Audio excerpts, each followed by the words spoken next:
Le rouge et le noir, chronique du XIXe siècle, écrit par Stendhal en 1830, lu par Équilivre, livre audio.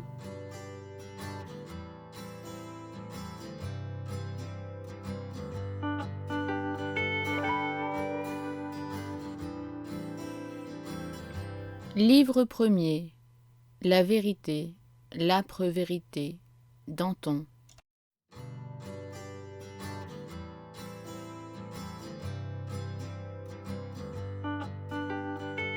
Chapitre 27. Première expérience de la vie. Le temps présent, grand Dieu, c'est l'arche du Seigneur. Malheur à qui y touche. Diderot. Le lecteur voudra bien nous permettre de donner très peu de faits clairs et précis sur cette époque de la vie de Julien.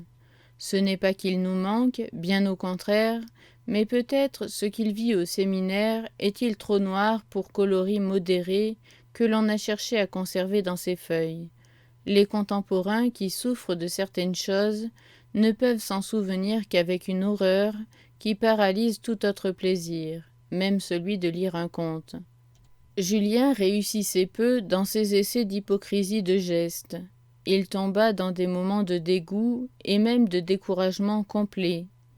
Il n'avait pas de succès, et encore dans une vilaine carrière.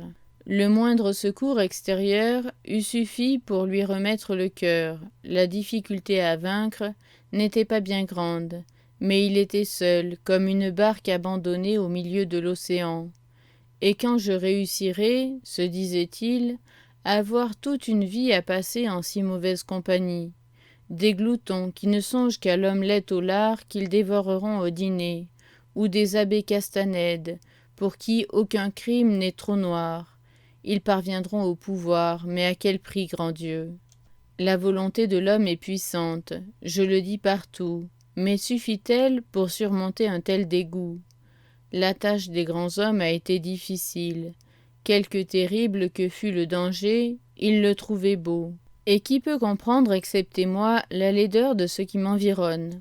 Ce moment fut le plus éprouvant de sa vie.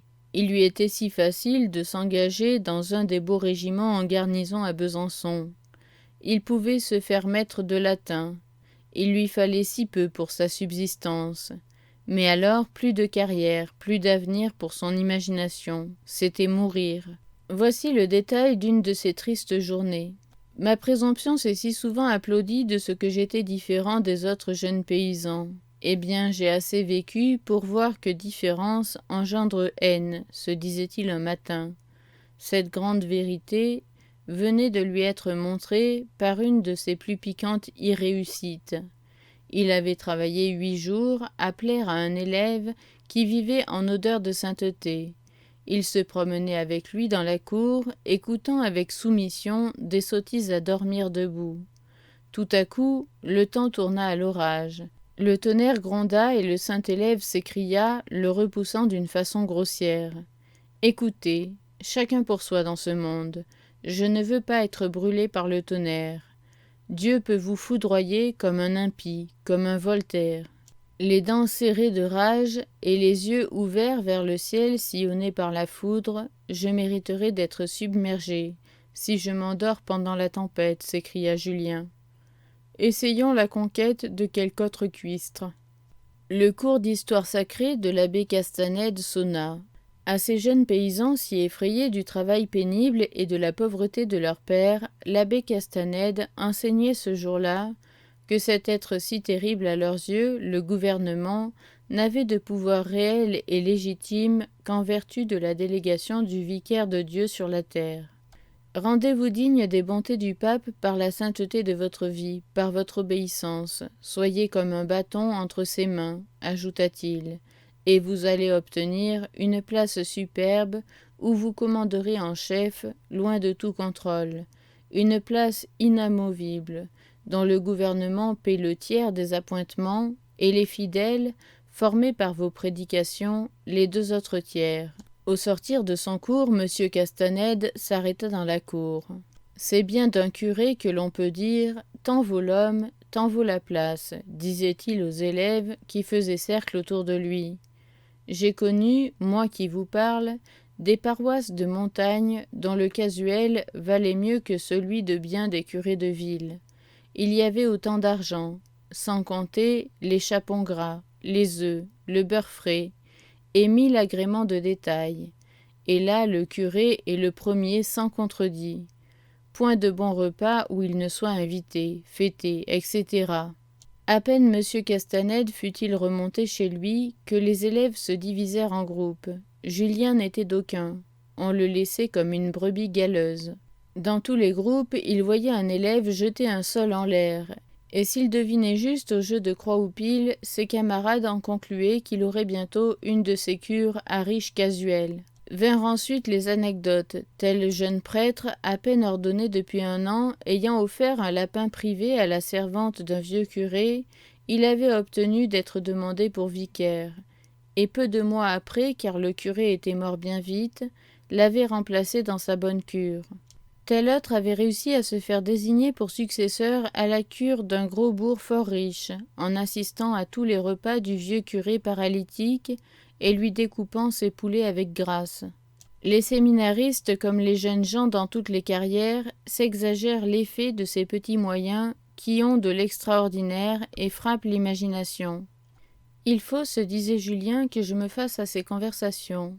Quand on ne parlait pas de saucisses et de bonnes cures, on s'entretenait de la partie mondaine des doctrines ecclésiastiques, des différends des évêques et des préfets, des maires et des curés. Julien voyait apparaître l'idée d'un second Dieu, mais d'un Dieu bien plus à craindre et bien plus puissant que l'autre.